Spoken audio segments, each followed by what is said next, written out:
Welcome to Friday's edition of the Daily Spread. Lots to talk about today. March Madness well underway. Baylor, Oklahoma State playing right now as we speak. Both kind of locked up into a tight game. Oklahoma State was doing fairly well, but Michigan has kind of closed the game on them there. Other things to talk about. We got Matt Rhule makes a statement about his two recent firings of a couple of his staff members. And low battery? Nice. Thank you. Okay. We'll just roll with it.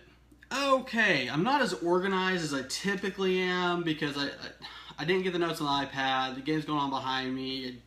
I didn't kind of get it all together today like I like. But we're still going to have a good show. Hopefully. I'm Chris Ross. This is the Daily Spread, brought to you by Land Grant Gauntlet. Let's just get into it. Over the weekend, seems like everybody in the conference, Texas Tech, Oklahoma, Texas is redoing their locker rooms. Everybody's kind of, Iowa State, everybody's kind of refreshing their facilities. So we thought we would join in on the fun. We're going to kind of, over the weekend, the site will be down a little bit. We're going to do a little bit of a design refresh. When we come back up live, things will look not totally different because we have our look. We have, we like it, but we're going to make it just a little bit better. So to look forward to when you come back. That'll be awesome. We also have new shirts. They look pretty cool. We have some on the way. As soon as I get those in, I'll be able to show them to you guys. But they're on the site. You can, we've tweeted them out. Check our Twitter, _LGG. They're also, I believe they're on our Facebook page. If they're not, I'll make sure they are. They're really cool. I'm really, really happy with the way they turned out. I just think they look like cool shirts, even though, it's our logo. So, definitely check those out. And I think that's all the LGG news I got. Tournament, definitely, as it's a Samsung commercial behind me and not actually the tournament. Definitely the biggest news of the last couple days. I mean, everybody's going to watch the tournament. My bracket is actually doing pretty good. I think I'm in first right now. The last I looked, and I've only missed on 2 games. I hit a couple of the upsets right. So far, not too bad. Liking the way everything's gone. Big 12 is undefeated. Shout out to West Virginia for winning their game. K-State for winning their game. Big for the Big 12. Hopefully Baylor and Oklahoma State can pull these games out and continue that trend. Today we got, like I said, Baylor, Oklahoma State playing right now. After that, let's look at Kansas plays at 5:50 Eastern, and they play 16 seed UC Davis. Barring a catastrophic upset, that should be that should be a Kansas win there. Kansas State, they play there. They won the 11 seed. They play today against Cincinnati. Their game is at 6:27 Central. So definitely tune into that. That's on True TV. If I didn't give the time on the Kansas game is at 5:50 Central, 6:50 Eastern. And I think that is it for the Big 12 today. That's all I'm saying. So that we have the schedule here in the post afterwards. Yeah. Who do you guys like to win it all? I'm still favoring Kansas. Okay. What if it wasn't basketball though? Who would win it if it wasn't basketball? Same teams in the brackets. The selection committee, for some reason, picked a bunch of schools that don't even play football to be in a football tournament. Who would win? We're going to find out.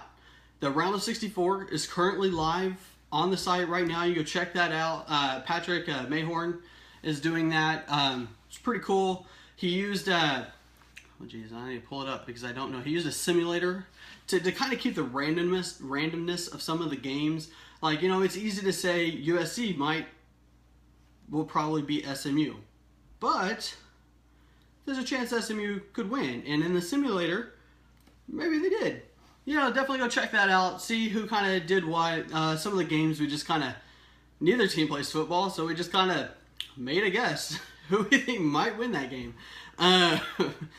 So definitely a little bit of fun. We'll have the future rounds, the round of 32, Sweet 16, Elite 8, Final Four. We'll have all of that throughout the weekend, and So definitely check in and check that out. That'll be a lot of fun to kind of see who wins that. Is Kansas going to make a run to the top in that one? Well, I don't know.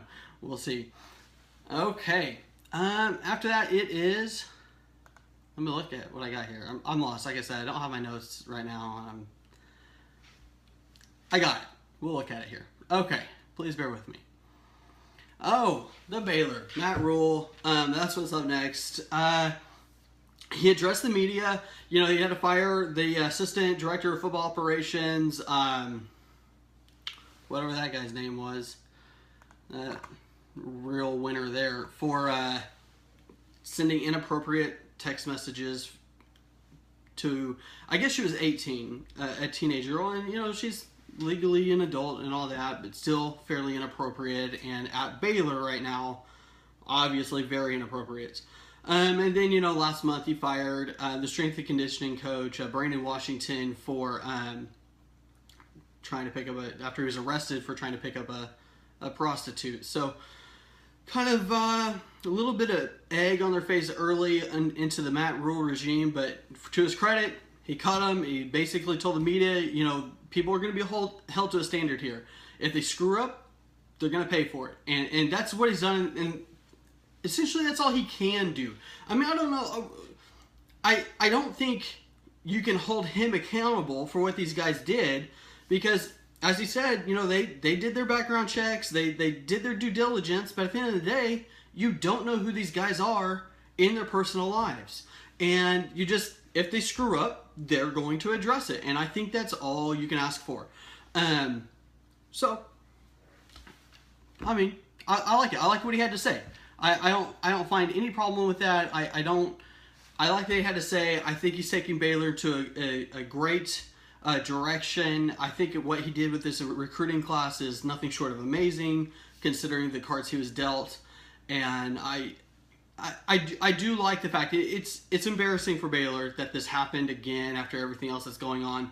But I do think if you're a Baylor fan, you have to take pride in the fact that this is how Matt Rhule handled it. That he didn't wait for the judicial system to kind of, you know, well, you know, we can't make it, we can't do anything, we'll see, you know, how it plays out in court, and then we'll make our decision. No, he just cut him. He sent him home, sent him packing, and was like, thanks, but no thanks. We don't need your services. And I think that's the exact way that should be handled. Moving on. A little bit of more fun news here. Quarterback David Ash, who's probably a name you haven't heard of since 2014 when he hung it up due to concussions, is making a return. But he's out of eligibility. So he's going to work out in Texas at the Longhorns Pro Day as a punter. Because that's what you do. If you hang it up as a quarterback, you come back as a punter. Always, right? No, I mean, it's a little bit surprising. He does have a history, apparently. He punted in high school and apparently was, you know, pretty good at it. He won, you know, district AP honors, and that's really cool. Like, that's really good for him. He's, you know, he's been working with a former NFL punter, a Texas alum. We'll have that article linked. It's funny, but it's kind of cool. I mean, hopefully he does well. I don't know what kind of a shot punters have to begin with. You know, like, even think how many punters there are in college football today with tons of experience that very few of them make it to the NFL, because I mean, it's a position that the guy, if you're good at it, you kind of hold it for, you know, years and years and years. Being a quarterback, trying to make your way into that, I don't know how much success he's going to have, but think about this. Think of the punter, the trick plays, a former Division I FBS blue blood quarterback could run as a punter. That's incredible, right? I mean, that's got to bring some value, I would think. We'll see how that... Oh, okay, now I'm down to 10%. Ooh, hopefully I can make this. This will be fun. Okay, so since I'm running out of time, we're already 10 minutes in here. David Ash coming out of retirement as a punter. We'll see how that plays out. A little bit more fun news. As I was putting all this together, a tweet comes across from Coach Mike Gundy. Who else? And the mulleted one is now out catching rattlesnakes. Because when you have a mullet, that's what you do. You go catch rattlesnakes. This guy is a badass. He's like my spirit animal. I mean, freaking crying out loud. amazing. How he doesn't get every single Division I 5-star recruit, I don't understand. Like, I mean, they should just get in a line and he should just have his pick for any guy. Who doesn't want to play for this guy?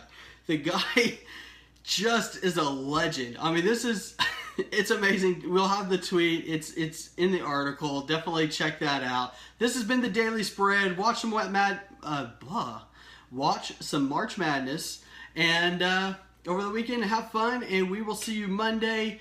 Follow us on Twitter, _LGG. If you liked the video, hit the like. If you didn't like it, tell us why you didn't like it. We'll try to fix that. Hit the down button, download it. Whatever. If you're on YouTube, hit the subscribe button. Follow us. We love it. Thank you guys. See you next week.